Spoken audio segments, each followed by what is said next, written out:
What's up, guys? Mr. Deity, and I was wrong, okay? There is no Janua banner.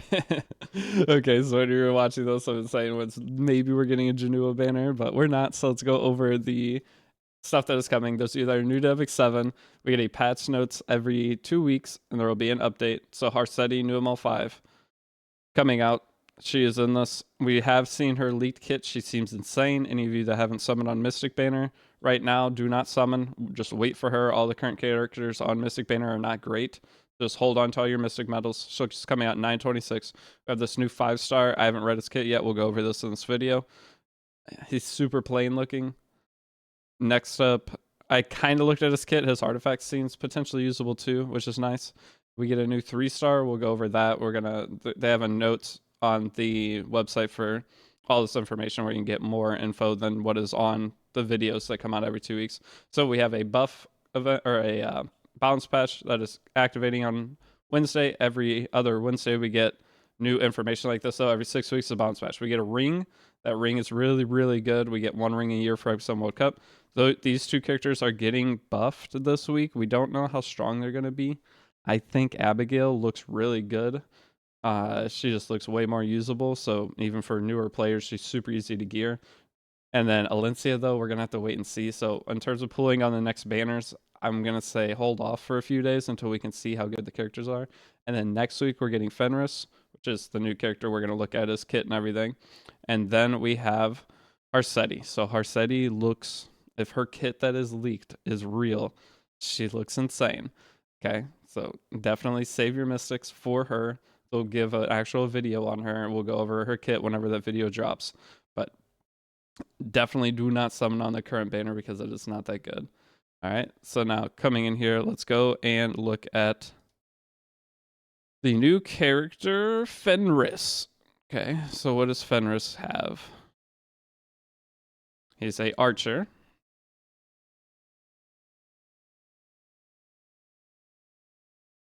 Ranger.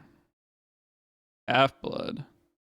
Okay, base stats, we have 109 speed, 13, 27 attack. That's really high attack. He is so squishy. Holy cow, he's so squishy. Hopefully there's some survivability in this kit. So his passive is starts to fight with 15 fighting spirit after an ally suffers an extra attack, counter attack, or dual attack. Gains 15 fighting spirit and uses soaring arrow. This effect, soaring arrow leaps backwards and attacks enemies for dispelling 1 debuff from all allies.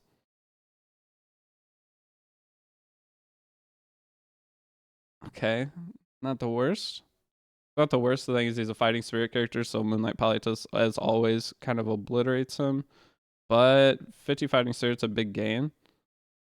Maybe not the worst thing ever. So, and he dispelling 1 debuff from all allies is a pretty big deal. And he boosts his combat readiness.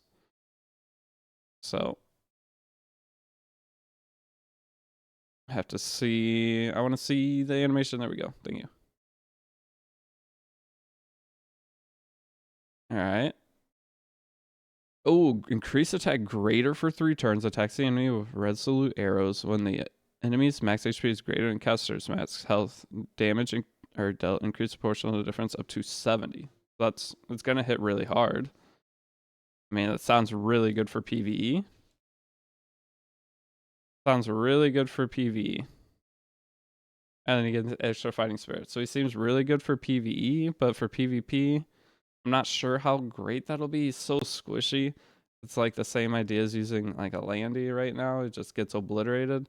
So we'll have to see. I mean, the damage seems pretty good. So here's his artifact. After your attack or increase the attack of all allies by 10%. This is a PvE really good sounding character.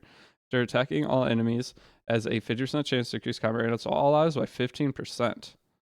So his passive could just CR boost your team if they have any kind of dual attack.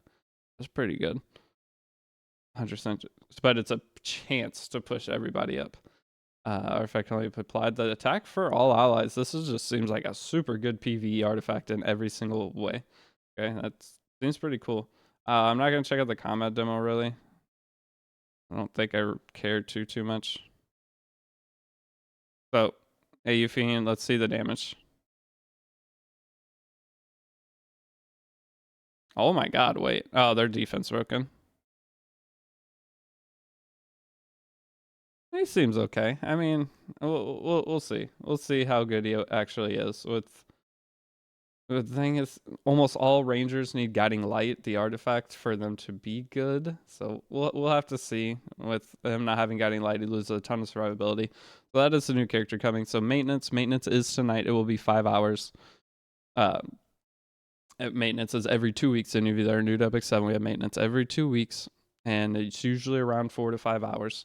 Sometimes it's longer if we have a big update. Sometimes there's nothing, but there's a decent amount of stuff coming this week.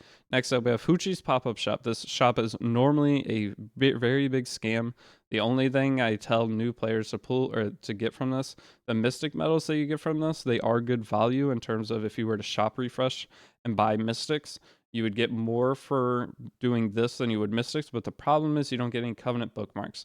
So during the shop refreshing, so 200 mystic medals would likely be at least 2 to 3 covenant bookmarks, and you're likely to get a covenant or a mystic medal every 300, or probably I think it's maybe every 300 or 250. So on average, these mystic medals you're going to end up getting worse value buying them from here, but for in-game players, it's just a way to try to min-max your skystones for mystic medals if you don't need covenant bookmarks. From here, the only other thing that I ever suggest people buy are the Huche lucky chests. Those are almost always really good value if you get lucky at all on them, and if you get unlucky, then you don't. I mean, you basically get even value. So if anything, the only thing worth buying in the Huche pop-up shop almost ever is going to be the Huche's lucky chest for 100, and you can buy 5 of them. That's the only thing I ever say is worth it. Now, one thing that is worth it though, there is a rotation where it sells leaves. With those leaves, if you're going to be using sky stones for energy, the leaves that you buy from this are more value than the sky stones. So if you ever see leaves and Huche's pop up, those are worth buying as well. But from the general list right here of the set items that are going to be here, not the rotating items that every 12 hours rotates, the only thing that's worth buying is the Huche's lucky chest. Okay, Huche is known as the Huche scam shop because not great value. Okay, so we have the Harsetti coming Hall of Fame update. So we get this ring, guys. This ring right here, speed set, and these are the starting stats. Okay, it can roll insane or it can roll bad. And if it rolls bad, we luckily have the ability to change the stats now. So, or not change the stats, but reset the piece of gear. So even if this rolls bad, you will probably get some items that you can try it again later. Don't be too sad, but this is guaranteed a very good piece for any new player, or really any old player, but any new player. No matter how it rolls, you're going to find a really good use for it. So then we get an update to chapter 5, and it's part 9. It's not the ending of it, right? There should be 10 parts. So they're going to give us this, and they're going to give us the end of chapter when Harsetti comes, likely. Okay, and then coming down, we have episode 5, chapter 10. Garden and Noas is available. Okay, well, I guess that is the end. So it's just giving us all of it. This is the end of everything here. Okay. And then coming down, map layout. This looks incredibly overcomplicated for PvE. All right, balance adjustment. This is all the characters that are getting changed for the week. So Lionheart Sermia is a big one. And the other characters that were getting changed kind of got put on the back burner. But Lionheart Sermia and our Judge Kisei changes are going to be available. And then we have the Abigail Alencia. And then I believe that's it. Abigail and Alencia changes. And then we have the 4-star Dark Acades, which isn't a great buff at all. And we have 2 artifact changes. None of them really are going to matter to too many people. I don't think. The only thing is Ahmed's artifact is more consistent, which is nice. Exclusive equipment change, so that's just part of Alencia's kit. We get that updated. And then now we have a new 3-star hero. She is a Dark Thief. Vaccinating with a sword, 6% chance of poison. Oh, a dark poison character, which is usually not that bad when granted promotion. Damage on critical targets max out. Oh my god, we have an Abyss Maniac. This is potentially the new Abyss Maniac. A poison on the skill 1 plus Daydream Joker built into her kit. At the start of the turn, when enemy is 50% HP or less, has a 75% chance to grant exploiting weakness to the caster. When an enemy dies, grant promotion to the caster. Promotion can stack up to 6 times. What's promotion do? No idea what that does. Attacks the enemy relentless, 75% chance to each inflict target, and decrease speed. Oh my gosh, this sounds like a PvE maniac character. They actually gave us some characters that look decent in PvE for the first time in a long time. This character looks really good for PvE. The poison on the skill 1's a big deal. Nothing has poison on skill 1 really, just in the game in general. Wow. Okay, so going in, now we have Abigail drop rate. Again, don't summon on the banners right away unless you just really like the character. If you're a newer player, we're going to wait to see if these characters are good.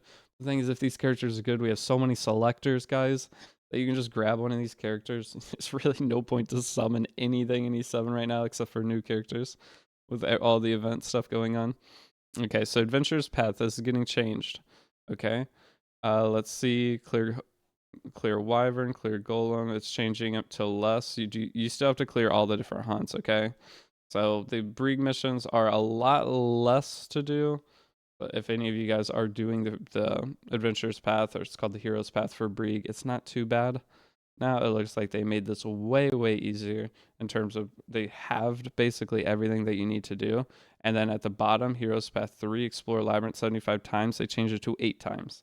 Okay, they made the missions much, much better. But I mean, I'm still taking Brig, doing the tutorial and the guide account and everything from it. I don't care.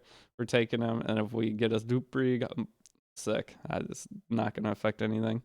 But you can see they changed to where once you finish Heroes Path Mission 1, you get Brig. But we have so many selectors, it doesn't matter. I still think taking Brig from selectors is a very, very good decision early on, so you can get them before having to go and do all the annoying quests. All right, and then that looks like that is it. So that is the update for today. Any of you guys that were waiting for Harsetti and making sure that was going to be her, now you know you can save all your resources. Do not summon on the current Mystic banner. It's not very good. But this new 3-star character looks sick. The new Fenrir character, I think his name was Fenrir. I don't know. It's super. He's still plain looking. It's going to be hard for me to remember his name. He looks like he'd be really good in PvE. And I'm not sure about PvP yet. I don't know how. I just don't. I don't know how good that's going to be. So we'll have to wait and see. Test all the characters. And we'll let you. I'll let everybody know what my opinion is after I see them in action. But it's from Deity. I'm about to go work on some more guide content. I will see you all in the next video. Peace out.